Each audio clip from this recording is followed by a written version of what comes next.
Amado Señor, éntranos en este mensaje tan especial con relación a la guerra espiritual para entrar en el reino de Dios.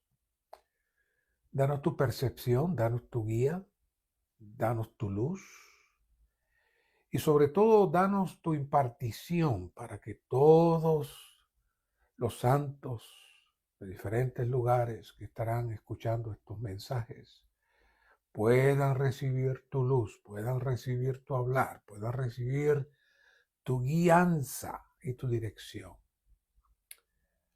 Gracias, Señor. Amén. Todos los mensajes son hermosos. Todos los mensajes, es el mensaje número 7, y cada mensaje tiene una riqueza especial. Pero no hay duda que hay mensajes que son mucho más contundentes en términos de la practicidad que estos mensajes tienen para nuestro diario vivir. Y este mensaje 7 es uno de ellos, la guerra espiritual para introducir el reino de Dios y vivir en el reino del Hijo del amor de Dios. Aún el título está muy completo. Pero deseo enfatizar que con base a la revelación en el Nuevo Testamento, la esencia de este mensaje tiene que ver con la experiencia. Al final de esta era habrá una guerra espiritual intensa. Ahora, ¿qué es la guerra espiritual? Conocemos ya el libro La experiencia de vida y en la segunda etapa, ese libro comienza con la consagración y luego nos lleva a vivir ciertas cosas básicas, lo cual abre la entrada a la tercera etapa. Hoy en día hay miles de hermanos en las iglesias, muchos hermanos cristianos que no han crecido en vida y no han atravesado esta tercera etapa. El punto es que por décadas muchos queridos santos no pasan a la tercera etapa, la cual es la experiencia de la cruz aplicada a nosotros en nuestra experiencia, el yo y en la constitución natural.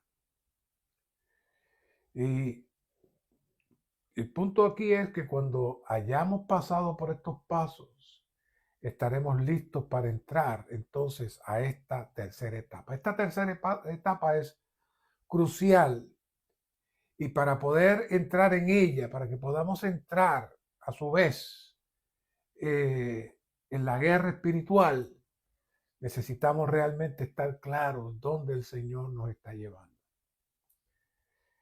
En esta tercera etapa, la cruz profundamente opera en nuestro yo, en nuestra constitución natural, y luego nos daremos cuenta que la vida que tenemos no es una vida individual, sino que es una vida corporativa, es la vida del cuerpo de Cristo. Entonces, poco a poco estaremos cada vez más conscientes del cuerpo de Cristo, porque la vida que está llegando a la superficie no está limitada por la carne, el yo, ni la constitución natural. Y nos daremos cuenta que esto es un asunto del cuerpo y llegamos a estar conscientes del cuerpo. Por eso el primer aspecto es conocer el cuerpo. Y una de las señales, sin tener que criticar, es poder detectar quiénes conocen el cuerpo o no. Por lo que la guerra espiritual no va a venir de una manera tranquila y sosegada, es una guerra. Habrá mucha guerra para introducir el reino de Dios porque el enemigo no quiere que el reino se establezca en la tierra.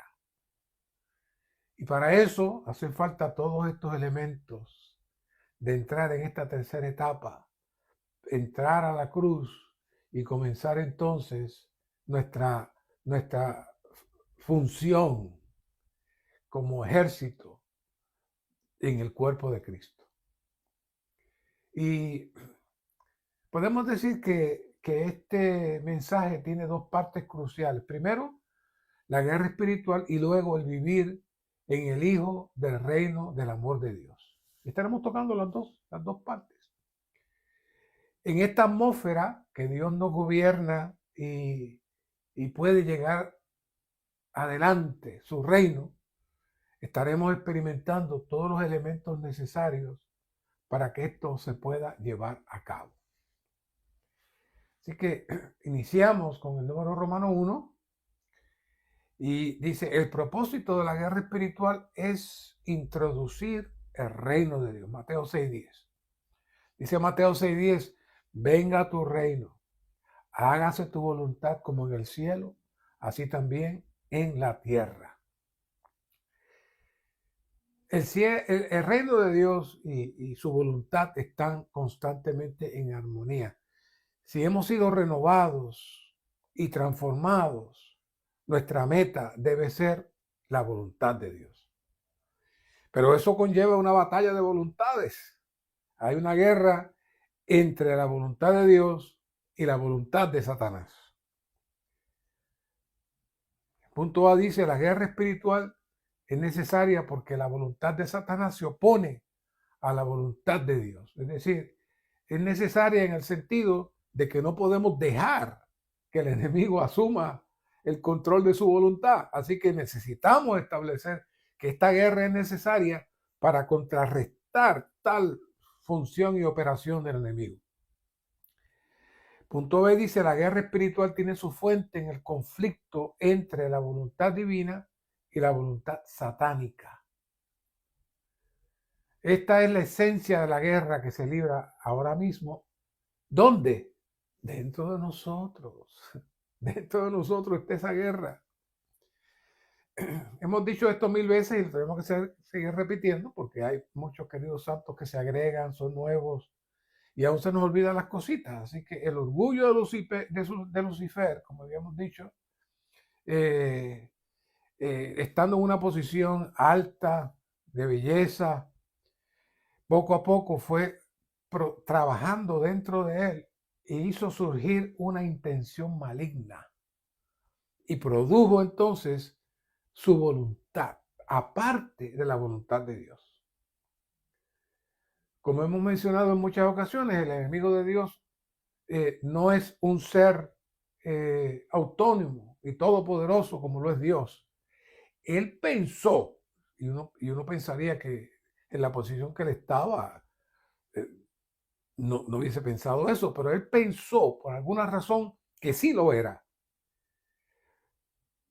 Pero al producir dentro de él pensamientos autónomos, fuera de la voluntad de Dios, ¿saben cómo se llamaba eso? Producir pensamientos autónomos fuera de la voluntad de Dios. ¿Saben cómo se llama eso en Génesis? El árbol del conocimiento del bien y del mal.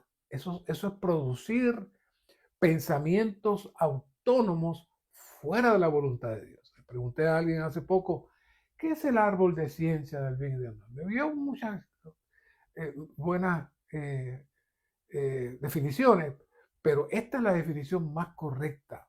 El árbol de ciencia del conocimiento del bien y del mal es producir pensamientos autónomos fuera de la voluntad y el deseo de Dios, que fue lo que sucedió con el enemigo de Dios. Y al él producir eso, entonces surgió por primera vez una línea negativa, opuesta, que no existía antes. Así que Satanás fue el primer ser con un pensamiento independiente, con una voluntad independiente, sin ninguna carga o propósito de honrar a Dios, su creador, y desear vivir una vida separado para intentar usurpar el reino de Dios. Y jamás lo iba a lograr, porque como todos sabemos, aunque él era una criatura majestuosa y poderosa, al estar conectado con Dios mismo, al producir este pensamiento independiente de manera automática, quedó fuera. ¿Y qué pasó? Se inició la era del pecado, lo cual se resume en una sola cosa: estar fuera de Dios. Me van a estar escuchando diciendo esto en este mensaje, 1000 mensajes más, porque necesitamos estar claros que el pecado no es tan complejo como pensamos. El pecado consistió en separarse de Dios, y al separarse de Dios, todas las cosas negativas surgen. Y eso no solamente pasó con nosotros, comenzó con Satanás. Es por esto que también se inicia la batalla entre lo que es estar en la justicia y el orden de Dios, y lo cual comprende la base y sustancia del reino de Dios, que es lo que estamos tratando. Y por otro lado, los que viven fuera de esta justicia, como nos dice en Ezequiel 28:15, cuando se cita a Satanás, se cita de esta manera: perfecto eras en tus caminos desde el día que fuiste creado hasta que la injusticia se halló en ti. ¿Qué fue lo que pasó? Satanás era un ser perfecto, sin problemas, pero cuando él comenzó a tener pensamientos independientes de Dios, eso se llamó ser un ser injusto. Así que hoy tenemos la misma batalla, la batalla entre los justos y los injustos. ¿Quiénes son los justos? Los que viven dentro de la justicia de Dios, sujetos a Dios. ¿Y quiénes son los injustos? Los que viven fuera de la justicia de Dios. Por eso 1 Corintios 6:9a dice: ¿no sabéis que los injustos no heredarán el reino de Dios? Y busque un ratito y lea esos versículos. Y usted va a ver que cuando habla ahí de injusticia no se refiere a nada de que alguien fue injusto con alguien. No, es toda la manifestación de pecado y corrupción que surge cuando estamos separados de Dios. Eso es la injusticia. Claro, del lado positivo tenemos Apocalipsis 19:8, donde dice: y a ella se le ha concedido, a la novia, que se vista de lino fino, resplandeciente y limpio, porque el lino fino es las acciones justas de los santos, lo opuesto. Llevamos ya muchos años con este asunto, todavía no hemos logrado llevarlo a la cúspide, pero cada cosa que vemos lo vemos cada vez más clara. En toda la palabra corre este asunto de la justicia y la injusticia. ¿Y quiénes son los justos?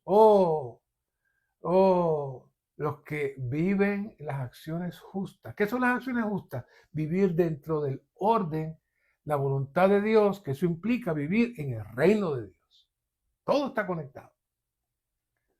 Estas acciones justas, de los cuales serán vestidos para recibir al novio, es el vivir dentro del orden y justicia de Dios, que es la base del reino de Dios, que se contrapone contra el primer injusto del universo y que ha intentado mantener los habitantes de esta tierra bajo esa injusticia, con mentira. Y claro, antes que este ser que era majestuoso se levantara para contradecir la voluntad divina, no existía la guerra en el universo. La rebelión de Lucifer fue el comienzo de toda lucha que ahora se libra entre las naciones, en las sociedades, en la familia y en las iglesias, y aún en el interior nuestro. Esa batalla siempre está ahí. Y como saben, que llevo ya bastante tiempo elaborando en este asunto,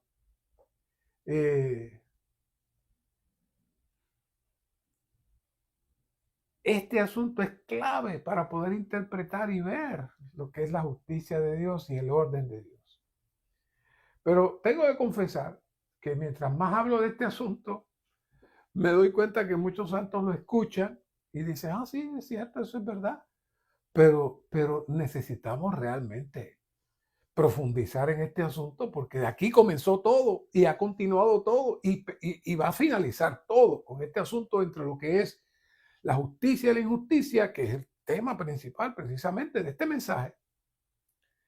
Este asunto subyace detrás de cada aspecto que se presenta en la palabra de Dios, porque es la carga que Dios tiene, que tiene que resolver.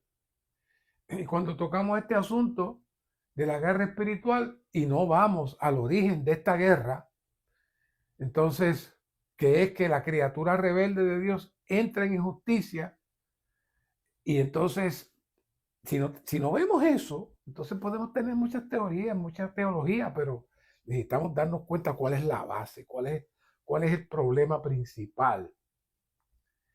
Así que podríamos decir que esta guerra espiritual se libra entre los que viven en la justicia y los que viven en la injusticia.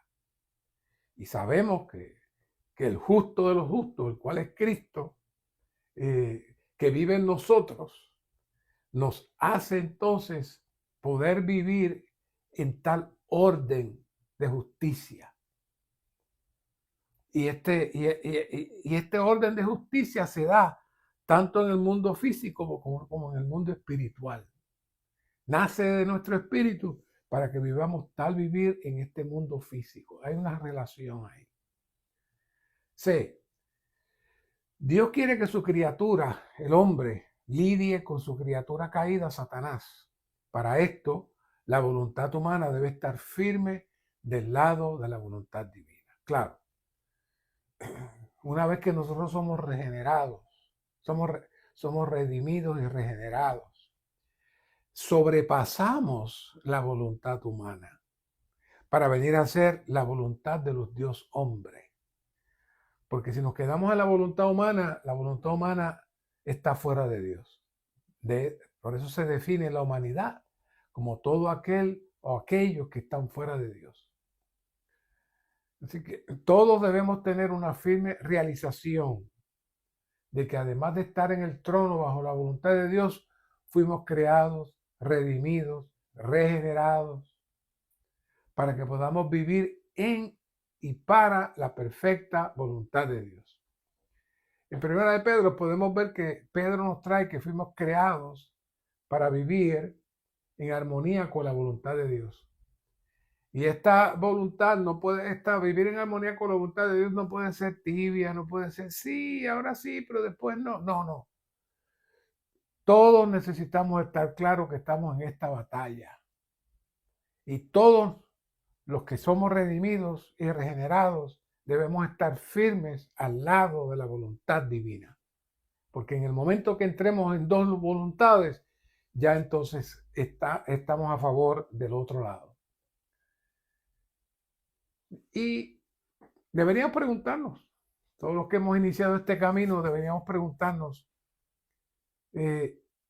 ¿estamos realmente siendo uno con la voluntad de Dios? Yo puedo decir de mi testimonio personal que en estos pasados 5 años me han ocurrido cosas que no son placenteras. Y algunos más cercanos, casi con lágrimas en sus ojos, me decían, ¿cómo es que Dios puede permitir estas cosas? Pero siempre, profundamente, he tenido la paz, que todas las cosas están bajo la voluntad de Dios y que Dios usa todas las cosas para avanzar más y más en nosotros, siempre y cuando no ofrezcamos resistencia a sus procesos. Vamos al punto D. Como la iglesia, nuestra lucha tiene por finalidad subyugar la voluntad satánica y derrotar al enemigo de Dios. Ahora, la pregunta es, ¿cómo es posible que nosotros, seres tan finitos y tan frágiles, podamos subyugar la voluntad satánica y derrotarle? Quizás me digan algunos de ustedes, no podemos ni siquiera subyugar la voluntad de nuestros niños pequeños y mucho menos de los jóvenes. ¿Cómo podríamos subyugar la voluntad satánica y derrotarle? O sea, lo vemos como lejos, ¿ah? Pero tengo que confesar que estoy en medio de ese ejercicio, al igual que ustedes. Pero hay algunos principios que si los aplicamos, tenemos la certeza de que el Señor tendrá la victoria. Por un lado, tenemos claro que nuestras luchas individuales no están separadas de las luchas del cuerpo. Es decir, nuestra aparente lucha individual no lo es. Si soy uno con la voluntad de Dios y soy uno con todos los que portamos un mismo espíritu del cual se nos ha dado a beber, entonces nuestra fuerza no es una fuerza individual y separada, sino una fuerza corporativa. Por un lado, nuestro débil y pequeño esfuerzo individual conectado con los muchos pequeños esfuerzos individuales. ¿Saben qué va a hacer? va a ser una fuerza poderosa.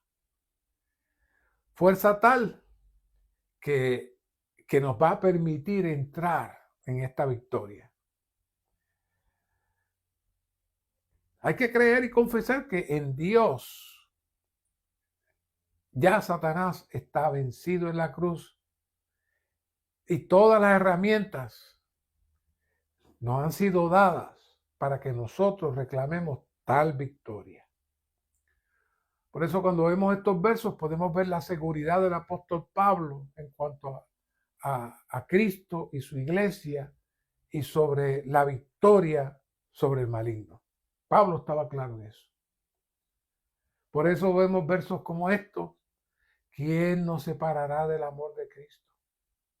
Tribulación, o angustia, o persecución, o hambre, o desnudez, o peligro, o espada. Según está escrito, por tu causa somos muertos todos, todo el día. Somos contados como ovejas de matadero. Y usted dirá, ¿cómo es que somos muertos todo el día? Por un lado, él estaba en persecución física, pero por otro lado, él estaba también yendo a la cruz constantemente. Pero en el 37, antes, en todas estas cosas somos más que vencedores por medio de aquel que nos amó. Eso es Pablo. Por lo cual yo estoy persuadido de que ni la muerte, negativo, ni la vida, positivo, ni los ángeles, positivo, ni principados, negativo, ni lo presente, ni lo porvenir, ni potestades, ni lo alto, ni lo profundo, ni ninguna otra cosa creada nos podrá separar del amor de Cristo, que es en Cristo Jesús, Señor nuestro. ¿Qué está declarando Pablo? Esto ya está hecho. No se deje engañar. Esto ya está hecho. De ningún lado, nada nos va a separar del amor de Cristo, que es el que nos mantiene y nos suple para poder vencer. Todas las cosas, en todas estas cosas somos más que vencedores y ninguna cosa que haya sido creada, ni buena ni mala, nos podrá separar del amor de Cristo. Entonces, ¿cuál es el consejo básico y elemental que el apóstol nos trae de manera constante en estos capítulos? Romanos 8:6. Porque la mente puesta en la carne es muerte, pero la mente puesta en el espíritu es vida y paz. ¿Cuál es la clave? La clave siempre ha sido, es y será, es la mente. ¿Por qué? Porque es donde opera Satanás. Él opera en nuestra mente. Empezó con Eva y de ahí ha continuado. La mente es el receptor principal del espíritu del hombre para expresar a Dios. Pero cuando el hombre se sale de Dios, su espíritu es inservible y la mente toma el papel principal para gobernar al hombre. Por lo que una vez regenerado, nuestro espíritu tiene nuevamente la capacidad de contactar a Dios y vivir por Dios. Por eso es tan importante la predicación del Evangelio, porque nos lleva otra vez a que nuestro espíritu sea restaurado en todo aquel que le recibe. Claro, el bombardeo constante de los pensamientos que vienen por diferentes fuentes siempre estarán ahí, pero la clave está en 2 Corintios 10:5, llevando todo pensamiento a la obediencia a Cristo. Tenemos que entender que existe una batalla conceptual y otra de manera literal y física. Son dos niveles en nuestra vida diaria, pero por otro lado, internamente. Pero en las dos maneras necesitamos ejercitar nuestra mente para llevar esa mente cautiva a Cristo. Y entonces somos fortalecidos y levantados. Punto E dice, la guerra espiritual es la guerra entre el reino de Dios y el reino de Satanás. Mateo 12:28 son otros versos que también les he hablado ya bastante tiempo, pero vamos a verlos otra vez. Dice Mateo 12:28, pero si yo por el Espíritu de Dios echo fuera los demonios, entonces ha llegado a vosotros el reino de Dios. Eh, y otra vez nos queremos presentar, existen dos reinos. Y sabemos que desde que tenemos conciencia estamos escuchando estas dos fuerzas, Dios y el diablo, Dios y el diablo. Y pudiera nuestra visión estar afectada aún por los conceptos que se crean. Pero ahora estamos entrando en otro nivel de visión y revelación. Sobre el reino de Dios hemos estado hablando bastante, especialmente en estos pasados 6 mensajes y muchos más que ya hemos compartido con ustedes. Pero a medida de repaso volvemos a traer este asunto que del reino de Dios es la esfera donde Dios gobierna. Ese es el punto básico. Por un lado tenemos el reino de Dios, el cual es el reino que Dios gobierna y administra por sobre todos, tanto físico como espiritual, y todas las cosas están bajo su control. Paralelo a este reino hay otro que el mismo Cristo le llama eh, eh, el que lo administra, el príncipe de este mundo. Entonces la pregunta que surge es, ¿cómo es que si Dios es rey y administrador de su reino, existe otro reino? ¿Cómo Él permite ese otro reino? La respuesta es que el reino de Dios es eterno e increado, pero el reino de Satanás es producto del engaño. Porque para que haya un reino, tienen que haber súbditos. Y claro, primero capturó los ángeles caídos, después capturó la primera pareja, y de la primera pareja, entonces resultó que sí, toda la humanidad fue atrapada para llevarla a donde se encuentra Satanás. No es que Satanás se metió dentro de la gente, que está viviendo dentro de la gente. Satanás habita entra en nuestra mente y desde nuestra mente él manipula y controla. Pero Satanás está fuera de Dios. Satanás está en una atmósfera de muerte, de oscuridad. No es que está allí placenteramente estando, no, él fue una víctima de él mismo. La operación del reino de Satanás tiene un solo objetivo y es cuál, sacarnos fuera de Dios. Siempre es que estamos fuera de Dios, aunque estemos haciendo cosas buenas, estamos en el reino de las tinieblas, en el reino de Satanás. Por eso dice el verso, pero si yo, por el Espíritu de Dios, echo fuera los demonios. ¿Qué está diciendo el Señor? Toda la humanidad está fuera de Dios. Por lo que, aunque las personas no lo sepan, están bajo el poder del maligno. Pero ¿qué sucede? Cuando recibimos al Señor como nuestro Señor y Salvador y creemos que resucitó de los muertos, somos redimidos. Y cuando le invocamos y somos bautizados, se completa el paso de la regeneración en donde venimos a ser hijos de Dios, a poseer la naturaleza de Dios mismo. Ahora, para que ese proceso se lleve a cabo, aunque no lo veamos, el Señor se abre camino, sacando qué, sacando fuera todo dominio del enemigo dentro de aquellos que han sido redimidos y regenerados. Y aún también en aquellos que, aunque han sido redimidos y regenerados, se han apartado, pero en un momento dado se arrepienten y entonces son liberados nuevamente. Esto es una batalla literal, esto no es un asunto de parábolas, no, créame, esta operación está trabajando y no descansa el enemigo. Y cuando realmente somos liberados hay un cambio de esfera. En ese momento hay un traslado del reino de las tinieblas al reino del Hijo de su amor, como se presenta en Colosenses 1, 2 y 13. Por lo que el Espíritu toma posesión y entonces el enemigo es removido y comienza un nuevo vivir en Dios. Esa es nuestra vida diaria. ¿Y qué sucede? El reino de Dios entonces llega.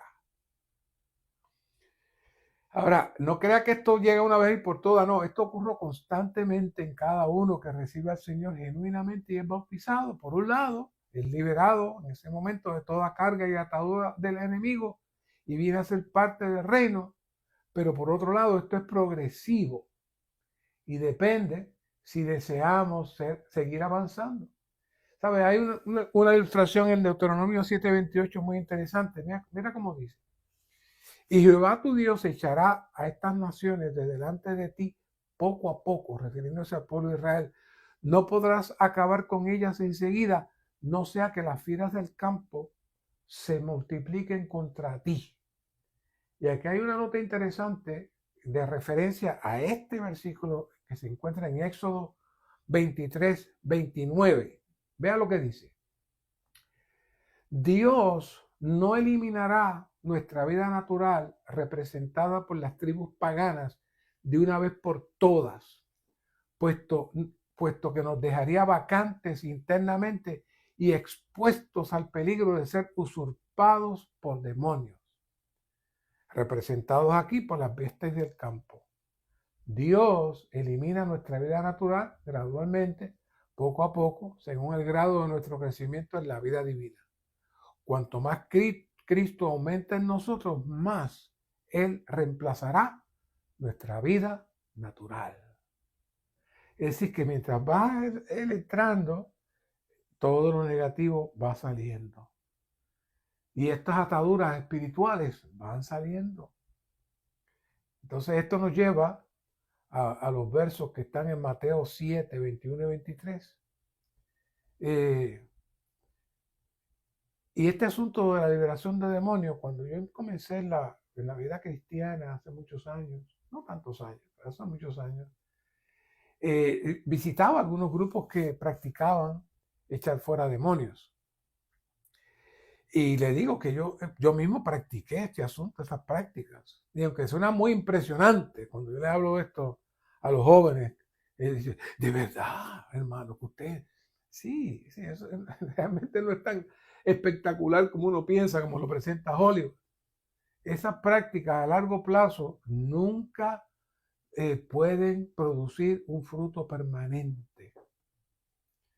El Señor al principio de su ministerio lo hizo en algunas ocasiones, pero era con el deseo y el objetivo de impresionar a los incrédulos, como cuando multiplicó los panes y los peces y luego dijo, no, ellos no se impresionaron con aquello, no me interesa hacerlo otra vez.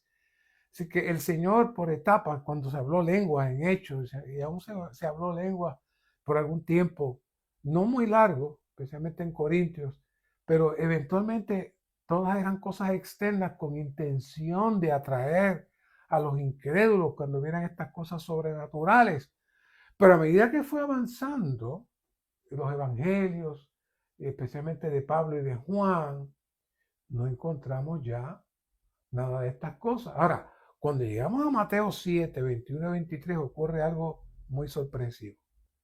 Y aquí están un grupo de cristianos que están haciendo milagros, que están echando fuera demonios. ¿Y sabe cómo el Señor le llama? Hacedores de iniquidad. ¿Y qué es la iniquidad? La palabra iniquidad en griego lo que significa es fuera de la justicia, fuera de la ley. Suena feísima la palabra, pero es lo que hemos estado hablando. Cuando nos salimos de Dios, entramos en la injusticia y nos salimos de la justicia, del orden, de ser justos. Entonces, si armonizamos los versos de Mateo 12:28 con Deuteronomio 7:28 y Mateo 7:21, vamos a ver que en la era presente Dios no le interesa que hagamos un despliegue de echar fuera demonios públicamente, como hacen algunos por ahí, sino el proceso en el cual, como decía, como vimos en Deuteronomio, el Señor nos libera poco a poco por su espíritu, reemplazando con Él mismo todas las áreas ocupadas. De lo contrario, usted saca a demonios, pero si usted no reemplaza con la vida divina, no reemplaza con la palabra, no reemplaza con la experiencia, vuelven otra vez y se acomodan. Vuelven otra vez y se acomodan. ¿Usted piensa que esto son cosas del Nuevo Testamento? No. Son misterios que están activos. Por eso es que muchos cristianos no pueden avanzar, porque están llenos de ataduras espirituales que necesitan ser liberadas. No que le pongan las manos y lo tiren al piso. Él necesita ser liberado, invocando el nombre del Señor, confesando sus pecados y pasando tiempo en la palabra. Y entonces, poco a poco, tal y como el pueblo de Israel fueron avanzando y fueron sacando los enemigos y poco a poco iban sustituyendo con más gente del pueblo de Israel. Hoy el Señor hace lo mismo, pero con su vida, con su espíritu, con su ser completo. Por eso Pablo dice en 2 Corintios 10:4, porque las armas de nuestra milicia no son carnales, sino poderosas ante Dios. ¿Para qué? Para derribar fortalezas. Al derribar argumentos y toda altivez que se levanta contra el conocimiento de Dios y al llevar cautivo todo pensamiento a la obediencia a Cristo. Vamos a ver esta nota. Los argumentos y pensamientos, como hemos estado diciendo, están en la mente y pertenecen a ella. Y eso se convierte en fortalezas de Satanás. ¿Dónde? En la mente. En la mente. Los cuales están en aquellos que desobedecen a Dios. Es decir, hacen un estilo de vida donde el enemigo opera desde la mente de aquellos que desobedecen a Dios. Y por medio de la guerra espiritual, por medio de la batalla espiritual, los razonamientos deben ser derribados y todo pensamiento debe ser llevado cautivo a la obediencia a Cristo. Ese es el punto. Cautivo a la obediencia a Cristo. Cuando hablamos de la batalla espiritual y no entramos en las profundidades de estos asuntos, nos quedamos demasiado superficiales. ¿Cómo surgen las ataduras espirituales? ¿Dónde? En la mente. ¿Dónde se efectúa el ataque y la manipulación de los demonios? En la mente. Por eso es que habla aquí Corintios de esas fortalezas. ¿Dónde? En la mente.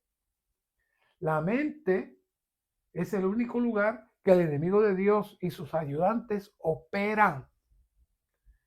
No diga, Satanás está dentro de mí, Satanás está aquí metido en la carne. No, porque si usted se muere, Satanás no se queda, ahí no está. Usted está aquí, eso todo está aquí en la mente. Ese es el lugar donde operan y se mueven. Y el apóstol Pablo claramente habla de las fortalezas que se dan en la mente. Y eso no funciona, eso no es únicamente con los inconversos y los pecadores. Todos nosotros estamos expuestos a esos ataques y los ataques en la mente. Así que desde ahí es que los demonios entran y toman dominio. Todo se da ahí. Todo es en la mente. Desde la mente ellos pueden cada vez más controlar la esfera física. Claro, mueven su cuerpo y le dan deseos y le dan pensamientos y se activan sus emociones. Manipulan todo desde la mente. Pero tenemos una salida que está en los versos 1 Corintios 10, 4 y 5. Las armas de nuestra milicia no son carnales, sino poderosas en Dios. ¿Para qué? Para derribar fortalezas. ¿Qué son las fortalezas? Las ataduras espirituales que entran en nuestra mente y las dejamos ahí y nos acostumbramos a ellas. Y cuando hablamos con las personas podemos percibir su resistencia, su rechazo, su forma de ser, su personalidad.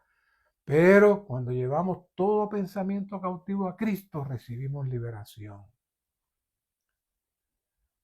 Cada vez que entramos en la palabra, en el ministerio, aplicamos estas armas poderosas de nuestra milicia y derribamos las fortalezas en donde está escondido el enemigo. Lo triste es que a veces pasan muchos años y seguimos tocando con algunos hermanos que son muy buenos hermanos, pero sus fortalezas en la mente, ellos no las rechazan, ellos las mantienen y eso nos hace que puedan tener un vivir, que puedan impartir una palabra, que cuando hablen otros sean tocados. El enemigo está escondido, está escondido. Ese es el lugar donde él está escondido, en nuestra mente. De hecho, en nuestra área se está dando algo muy hermoso. Estamos entrando en una investigación que hicieron unos queridos hermanos que fueron a Taiwán para ver las raíces y operación de lo que ha producido el crecimiento de las iglesias en Taiwán, especialmente en Taipei, que se reúnen sobre 12,000 hermanos cada día del Señor. Y hay cientos de salones de reunión dentro de la misma iglesia, porque la iglesia no lo comprende un solo salón, pueden haber 100, como en este caso hay 114 salones de reunión en Taipei para una sola iglesia con muchos ancianos, una sola cuenta de cheque, pero es una sola iglesia. Eso no cabe en la mente de muchos cristianos. ¿Cómo han crecido? Pues no tengo la autoridad de entrar en muchos detalles, pero el principio es bien sencillo.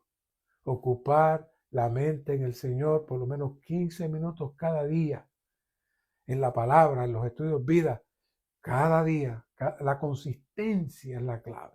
Esa es la manera de echar fuera a los demonios para que el reino tome posesión de nosotros. Parece sencillo, pero nuestro gran problema es que la consistencia. Por otro lado, el enemigo consigue que nuestros jóvenes y otros no tan jóvenes pasen no 15 minutos, sino horas y horas jugando juegos de video o viendo aquello, viendo lo otro. Entonces, cuando salen de ahí, ¿qué están? Llenos de muerte y en la atmósfera de Satanás y con más fortalezas. Por eso que entonces decimos, que mis hijos están terribles, que mira cómo me responden, que mira cómo me habla, que mira lo que hacen. ¿Por qué? Porque sus fortalezas se están cada vez poniendo más fuertes por las mismas herramientas que le pusimos en las manos. Nosotros, los que están recién criando hijos, aprovechen estos consejos, rescaten a sus hijos de todas esas cosas. Los que ya se la dieron a los más grandes van a seguir recibiendo el impacto de esa fortaleza que se forma. Y esto es muy serio.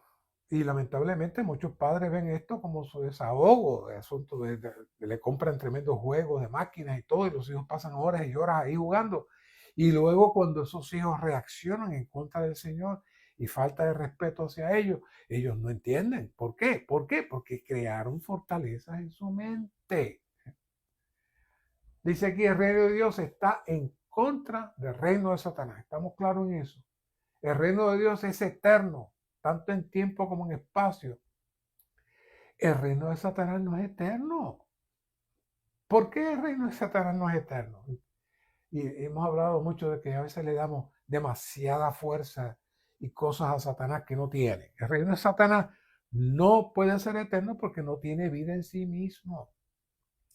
El reino de Satanás es la ausencia de la vida y de la realidad, que es el resultado de estar fuera de Dios y de la luz. Eso es todo el reino de Satanás. El reino de Dios tiene como su base lo contrario, tiene su base su vida, su luz, su realidad y su justicia. Pero el reino de Satanás tiene como base la muerte, la oscuridad y la mentira. Él no produce nada, él es solo la ausencia de todo. Por cuanto se salió, perdió todo y lo que hay allí es la ausencia de todos. Es el mismo principio de la oscuridad. La oscuridad no existe. La oscuridad es solamente la ausencia de la luz. Si usted quisiera reproducir la oscuridad como la luz que la puede producir, no puede. Lo único que produce la oscuridad es la ausencia de la luz. La luz tiene existencia por sí misma, pero la oscuridad no. Eso es Satanás. ¿Qué es Satanás? La ausencia de la luz, la ausencia de la vida. No le ponga más poderes que los que él tiene, porque él no los tiene. Los poderes que él tiene se los damos nosotros a él. Así que eso es lo que le llamamos el reino de Satanás. Pero no es que sea un reino de poderes, es un reino de ausencia de todo. Ahora, para ser parte del reino de Satanás, usted solamente tiene que hacer una sola cosita. Sálgase de la luz, sálgase de la realidad, sálgase de la comunión de la iglesia, sálgase de la comunión con los santos e inmediatamente entra en el reino de la oscuridad. Automáticamente. Es como cuando usted desenchufa una bombilla. El reino de Dios es legal, mientras que el reino de Satanás no es legal, pues fue establecido por medio de la rebelión contra Dios. Nuevamente, cuando decimos que el reino fue establecido, hay que explicarlo desde el principio de la ausencia de la realidad. Satanás no puede establecer nada en sí mismo. Su reino surge en una consecuencia a un factor, que fue que se salió de Dios y automáticamente entró en tinieblas y entró en muerte. Y luego, como sabemos, logra que miles de ángeles se tornen hacia él y luego a la primera pareja y luego, por ende, dado que Adán era la cabeza de la creación, todos los que nacen de él salen fuera de la luz, salen fuera de Dios. Entonces surge lo que conocemos como el reino de Satanás, en el sentido de que hay súbditos, pero en sí mismo el reino no tiene nada. Y todos los que están en ese reino son los que participan de la misma consecuencia que participó Satanás, de estar fuera de Dios, de estar fuera de la atmósfera de Dios. El reino de Dios no vendrá en forma automática. A fin de que el reino de Dios venga, es necesaria la lucha espiritual. La responsabilidad de la iglesia es continuar la obra victoriosa que Cristo ha llevado a cabo contra Satanás. El reino de Dios consiste en el ejercicio de la voluntad divina y en derribar el poder de Satanás. ¿Para qué? Para que mediante el poder de Dios todas las fortalezas sean derribadas. Vamos a esta frase. El ejercicio de la voluntad divina. Apocalipsis 4:11 dice que todas las cosas fueron creadas por la voluntad de Dios. El punto es que la voluntad de Dios es Cristo mismo, para que sea nuestra vida, nuestra persona y nuestro todo. Esa es la voluntad de Dios. Ese es el deseo de Dios. Entonces, cuando vamos a Efesios capítulo 1 y 3, la voluntad de Dios es que tener la iglesia, tener el cuerpo de Cristo. Y el capítulo 5, Pablo dice, debemos entender cuál es la voluntad de Dios. El enfoque de la perfecta voluntad de Dios es Cristo y la iglesia. Claro, después que estamos claros en esto, podemos orar y decir, Padre eterno, ¿cuál es tu perfecta voluntad para mí? Por eso, retornando otra vez a este asunto de Mateo 7, que dice, muchos vendrán y dirán, Señor, Señor, y el Señor dirá, no todo el que dice Señor entrará al reino de los cielos, sino aquel que hace la voluntad de mi Padre que está en los cielos. Y como dijimos, estos que están aquí en el capítulo 7, verso 21, todos son creyentes ante el tribunal de Cristo y que le dirán, mira todo lo que hicimos, pero Él no dice que no estaban diciendo la verdad, sí hicieron las cosas, pero Él les dijo, nunca os conocí, apartados de mí, hacedores de iniquidad, porque en esta esfera de gracia presente, Dios nos deja que hagan diferentes cosas, pero Dios nos va a preguntar al final de los tiempos, ¿cuál fue la fuente de lo que tú has hecho? ¿Saben? Hay dos lugares más que el Señor le dice lo mismo, donde usa la frase no os conocí, que es en Lucas 13:25 y en Mateo 25:12. En estos tres casos, esa expresión implica que están desautorizados para hacer lo que hicieron. Es decir, moverse fuera de Dios.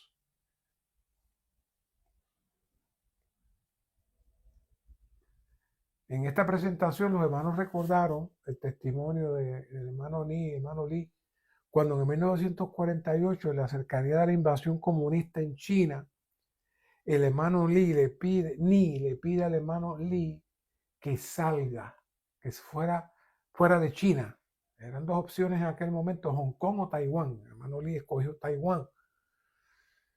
Claro, al principio el hermano Lee vio eso como una pérdida para él, al no poder participar de los sufrimientos y sacrificios que los hermanos vendrían, porque sabíamos que el comunismo estaba en contra de todo lo que es Dios. Pero el hermano Lee, en contra de su voluntad, literalmente en contra de su voluntad, llegó a Taiwán. Y él cuando llegó allí dijo, ¿qué yo hago aquí? ¿Qué yo voy a hacer aquí? Pero si quieren vayan, en los libros está todo esto relatado.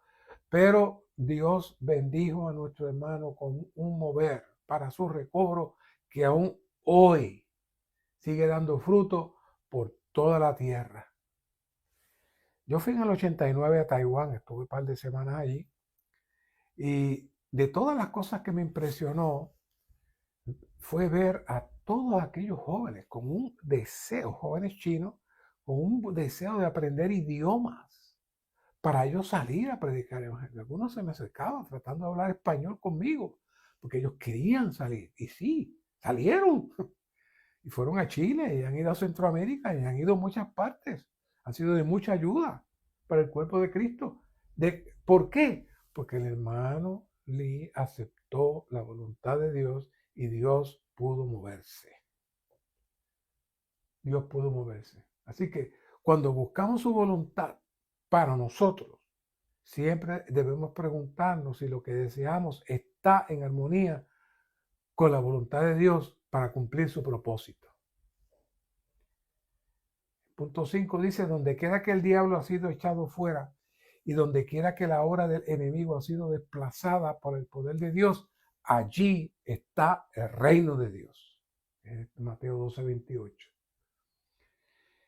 Y claro, como mencionamos, aunque usted no haya estado consciente, todos al nacer y crecer y vivir nuestra vida humana caída, estamos bajo la atmósfera del enemigo. Sencillamente, ¿por qué? Porque estamos fuera de Dios. No porque Él haga nada, es que automáticamente todos los que estamos fuera de Dios participamos de dicha atmósfera. Pero cuando nos arrepentimos y el Espíritu entra en nosotros, comienza el proceso de ser limpiados de los demonios, las ataduras, para que Cristo haga su hogar, ¿dónde? En nuestros corazones. De esta manera, el Espíritu inicia su proceso de limpieza y liberación. Y el punto F trae un versículo hermoso, Salmo 110:3. Tu pueblo se ofrecerá voluntariamente en el día de tu guerra, en el esplendor de su consagración. Podríamos decir que esta guerra espiritual ha surgido desde el momento mismo de la caída. No obstante, a medida que avanza el tiempo, esta guerra se intensifica. Y cualquiera pudiera decir que Dios va en desventaja por toda la estructura del mundo y su impacto en la humanidad. Pero Dios no depende de grandes masas y de hombres poderosos. Dios depende de un pueblo que se ofrezca voluntariamente en el esplendor de su consagración. ¿Qué es el esplendor de su consagración?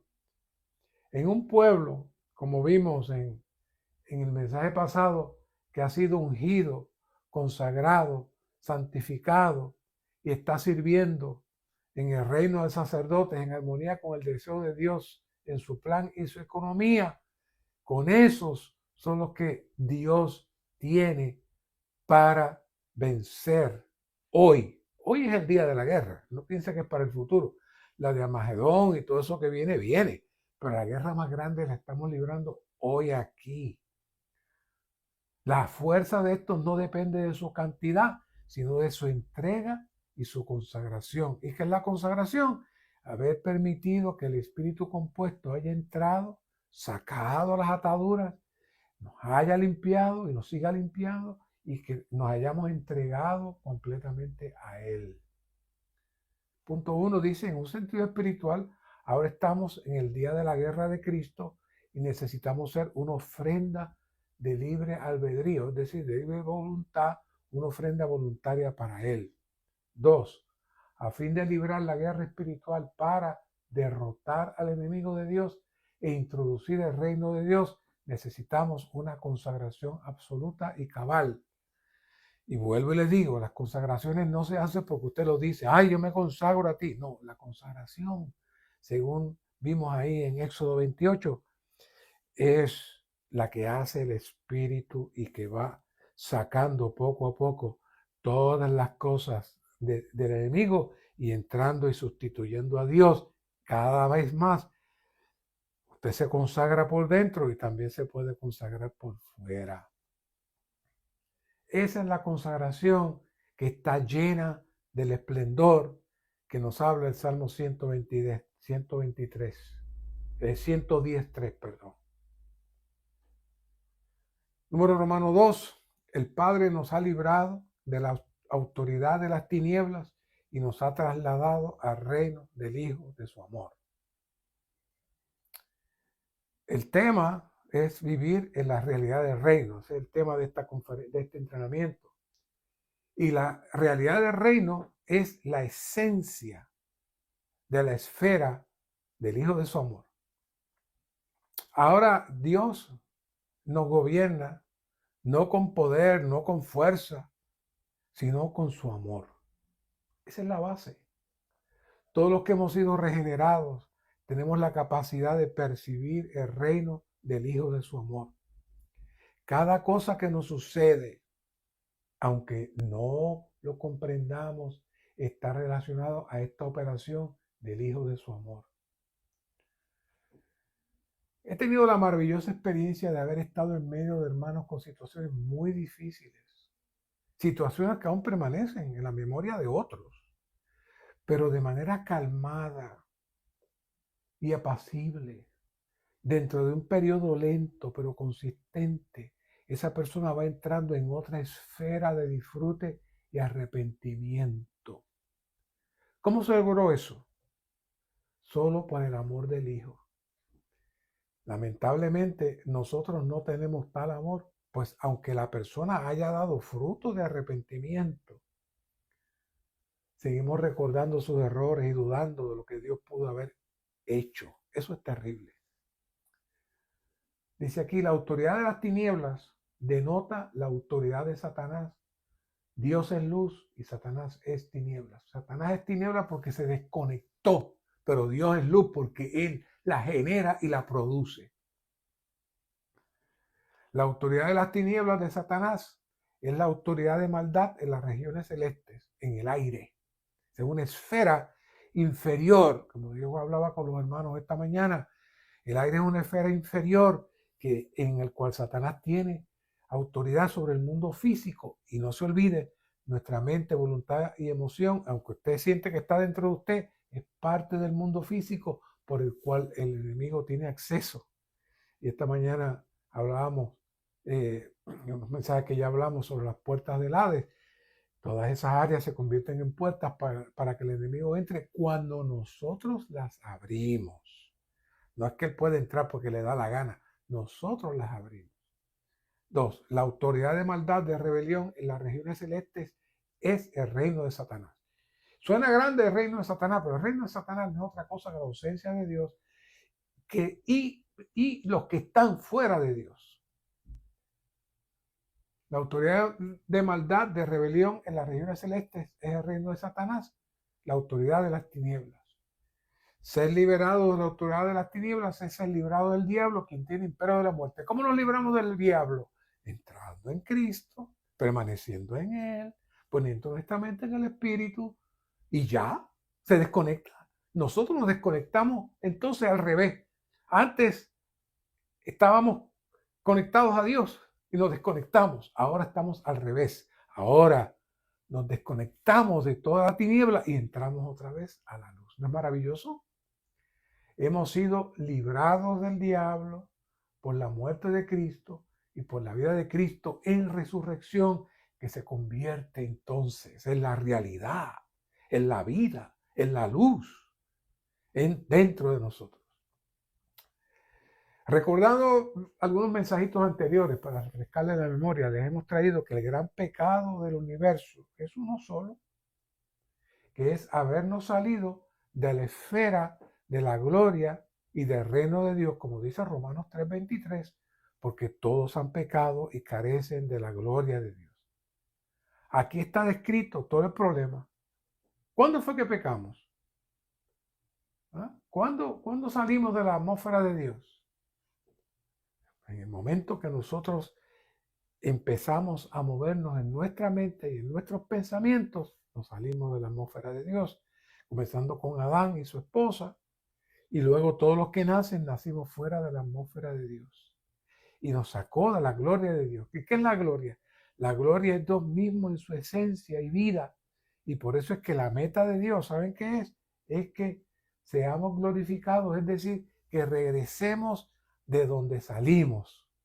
Y cuando hablamos de la autoridad de las tinieblas, debemos estar claros que el enemigo tiene autoridad cuando nos salimos de nuestro espíritu, cuando nos salimos de la esfera de la gloria de Dios y permanecemos entonces en nuestra alma y actuamos fuera de Dios. Nuestra alma está ahí en bandeja de plata para que Satanás la trabaje si nosotros nos salimos de la esfera de Dios. Eso automáticamente nos saca de la atmósfera de Dios y se repite una y otra vez tanto el pecado de Satanás como el de Adán, que es cuál, estar fuera de Dios, lo que hace que nos comportemos en nuestro ser natural llevándonos a pecar. Pero por otro lado, primera de Juan 13:6a dice, todo aquel que permanece en él no peca. ¿Y cómo es que es tan fácil este asunto? Si no hemos dicho que el pecado está metido en la carne, que no podemos sacarlo, que no sabemos qué vamos a hacer con él. No, hombre, no. Todo aquel que permanece en él no peca. Satanás se neutraliza. Mantenga su mente en el Señor. Disfrute al Señor. Manténgase en él. Y va a ver que verá el fluir de la vida divina en usted. Juan 14:20 nos dice, en aquel día vosotros conoceréis que yo estoy en mi Padre y vosotros en mí y yo en vosotros. 5:4, Juan 5:4, permanecer en mí y yo en vosotros. Como el pámpano no puede llevar fruto por sí mismo, si no permanece en la vid, así tampoco vosotros, si no permanecéis en mí. ¿Cuál es la palabra? Permanecer, permanecer, permanecer. Más adelante lo volvemos a traer este asunto de permanecer. El Padre nos ha trasladado al reino del Hijo de su amor. Este traslado es ese traslado de la potestad de las tinieblas al reino del Hijo de su amor en nuestra atmósfera. Esa es nuestra herencia como hijos de luz. El reino del Hijo del amor de Dios es la autoridad de Cristo. El Hijo de Dios es la corporificación y expresión de la vida divina. Por tanto, el reino es del Hijo como una esfera de vida. Y ahí es donde pertenecemos. Ser trasladados al reino del Hijo del amor del Padre es ser trasladados al Hijo, quien es vida para nosotros. Hemos sido trasladados no solamente a una esfera, sino a una persona. Porque Cristo es el reino de Dios. Cristo es el reino de Dios. El Hijo como resurrección ahora es el Espíritu edificante y Él nos rige en su vida de resurrección con su amor. Ahora mismo Él nos gobierna en su vida de resurrección como con su amor. Todos los santos debemos tener la comprensión de que todos estamos bajo este gobierno maravilloso. Cuando vivimos por el Hijo, como nuestra vida es resurrección, vivimos en su reino, disfrutándolo a Él en el amor del Padre. Juan 6:57. Este traslado tiene que ser considerado por nosotros una y otra vez. Esto no es una alegoría, esto no es un poema, no, esto es una enseñanza, no, esto es una realidad espiritual para ser vivida y experimentada en nuestra vida. ¿Cuándo? Todos los días. ¿Por qué? Porque en medio del caos y la montaña de escombros de todos los que viven en la mentira y la fantasía del cosmos, existimos unos que estamos viviendo, disfrutando y experimentando la experiencia diaria del reino del Hijo de su amor. ¿Es maravilloso? El hecho de que hayamos sido trasladados al reino del Hijo del amor de Dios indica que esta esfera de vida es en amor y no en temor. Cuando entramos en 1 de Juan 4, 12 al 16, como les dije, les iba a traer otra vez esto, encontramos nuevamente la palabra ¿qué? La palabra permanecer. ¿Saben cuántas veces? 5 ocasiones diferentes. En estos versos nos presenta una unión orgánica entre nosotros y el Dios triuno, el cual ha llegado a nosotros por el Espíritu. Esa unión que se produce en nosotros es lo que en el versículo 18 se le llama un perfecto amor. Hay muchos amores, pero este amor es perfecto. Este perfecto amor, ¿qué hace? Nos santifica, nos separa y nos mantiene en él, liberándonos de todo temor para el día del juicio. ¿Y cómo sabemos que tenemos este perfecto amor? Porque no tenemos temor. Este perfecto amor es la aplicación de la misericordia y la soberanía de Dios sobre nuestra vida en todas las cosas, la cual nos da la paz de su presencia. ¿Saben? He conocido más de un hermano que habla como el apóstol Pablo. Yo quisiera irme ya, pero no me voy por causa de los hermanos. Hay una querida hermana que me decía así. No tenía temor. Su conciencia estaba tranquila. El reino en el cual nos encontramos hoy en día es una esfera llena de vida, luz y amor. El Hijo como objeto del amor divino llega a ser para nosotros la corporificación de la vida divina en el amor divino con la autoridad de la resurrección. Este es el reino del Hijo del amor de Dios. Y una vez más, como dice aquí en 1 Juan 4:13, en esto conocemos que permanecemos en Él y Él en nosotros, en que nos ha dado de su Espíritu. Este Espíritu que se nos ha dado es la esencia y vida del reino del Hijo de su amor. Una vez que recibimos este Espíritu, recibimos el reino y recibimos el Hijo de su amor. Y una vez que tenemos al Hijo de su amor, participamos de la autoridad de la resurrección para permanecer en su reino. El Padre nos ha trasladado a una esfera donde somos gobernados en amor con vida. Aquí, bajo el gobierno y en restricción celestial, tenemos libertad genuina en amor con vida y bajo la luz. Aquí, en este reino, disfrutamos a Cristo y tenemos la vida de iglesia. ¿Qué es todo esto? El amor, la vida y la luz son atributos divinos de los cuales participamos en este Dios como la gloria. El mirar y el reflejar como un espejo la gloria del Señor es la función del Espíritu hasta ser saturados de la gloria de Dios, que es la meta de Dios. El reino del Hijo del amor de Dios es un aspecto crucial en la voluntad de Dios. Explicamos, por una parte tenemos el Hijo del amor de Dios y está relacionado con la voluntad de Dios. Dios es un Dios de propósito, quien tiene una voluntad según su propio beneplácito, y Él creó todas las cosas para su voluntad a fin de realizar y cumplir su propósito. ¿Saben? Una de las trampas más poderosas del enemigo es la distorsión del placer humano. Para esto, el enemigo desea llevar al hombre a extremos para que intente buscar el placer máximo en todo. Pero no existe nada en todo el universo físico y espiritual más grande y sublime que el placer de Dios.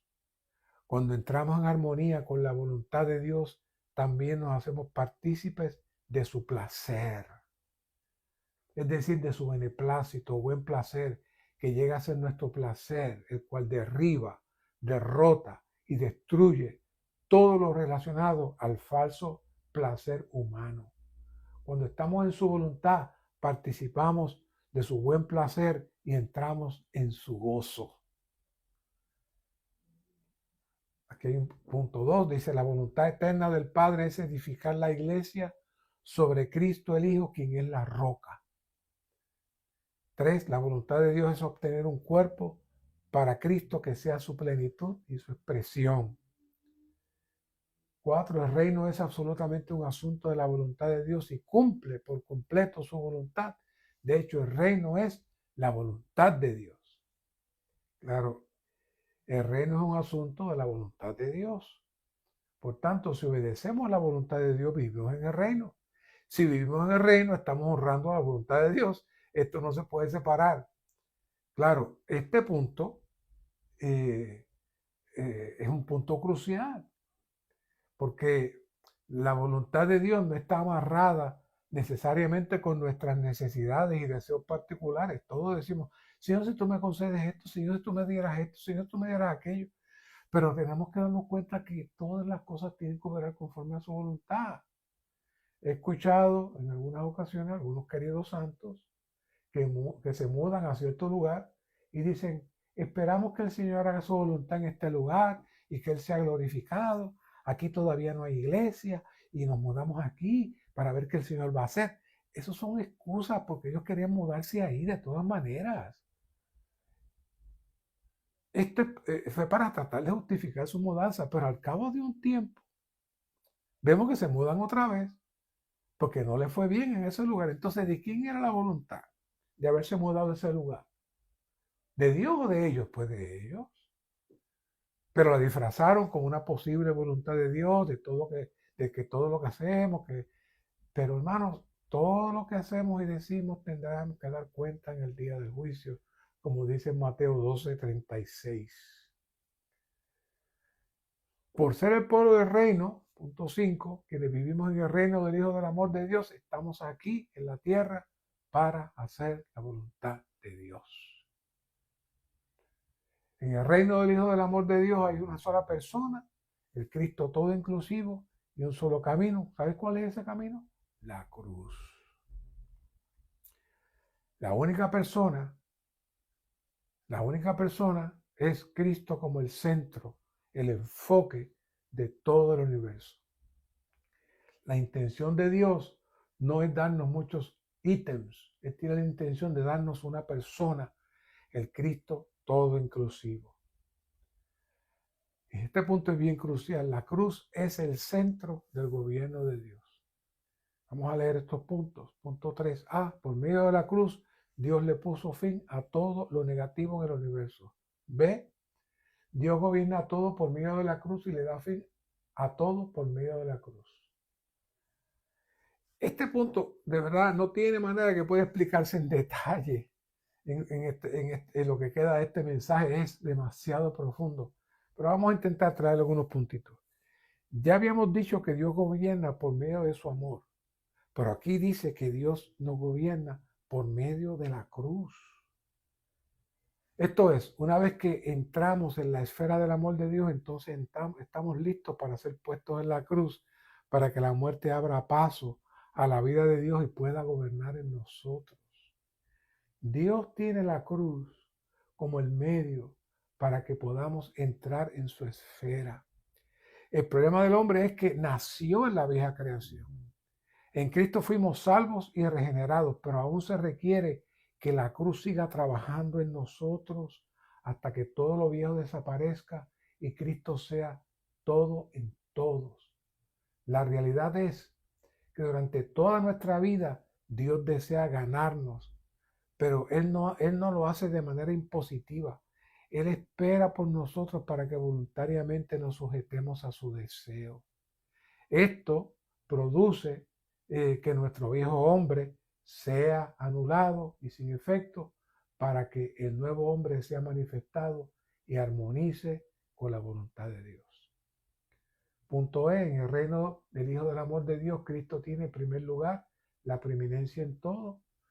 Punto 1, en la vieja creación, así como en la nueva creación, en el universo, así como en la iglesia, Cristo es el primero y ocupa el primer lugar de preeminencia. Si vemos la visión de la preeminencia de Cristo, nuestra vida cristiana y nuestra vida de iglesia serán revolucionadas, pues comprenderemos que en todas las cosas Cristo quiere ser el primero. Darle al Señor el primer lugar en todas las cosas es amarlo con el primer amor, el mejor amor. A fin de darle a Cristo la preeminencia, debemos estar dispuestos a ser enmendados, a ser quebrantados y convertidos en nada, de modo que Él puede abrirse camino en nosotros, por medio nuestro y entre nosotros, con miras a la edificación de su cuerpo orgánico. En el reino del Hijo del amor de Dios experimentamos y disfrutamos a Cristo en lo todo inclusivo que Él es. Cristo es la corporificación del Dios triuno, aquel en quien habita corporalmente toda la plenitud de la deidad. Por eso nos hablan de Deuteronomio, que amarás a tu Dios con todo tu corazón, con toda tu fuerza, con toda tu mente. Eso en el Antiguo Testamento. Ahora se tiene que dar esa realidad en nosotros. Cristo es nuestra porción asignada, nuestra buena tierra, la herencia divina para nuestro disfrute. Cristo es la realidad de toda cosa positiva en el universo. Cristo es aquel que está sentado a la diestra de Dios. Cristo mora en nosotros como nuestra esperanza de gloria.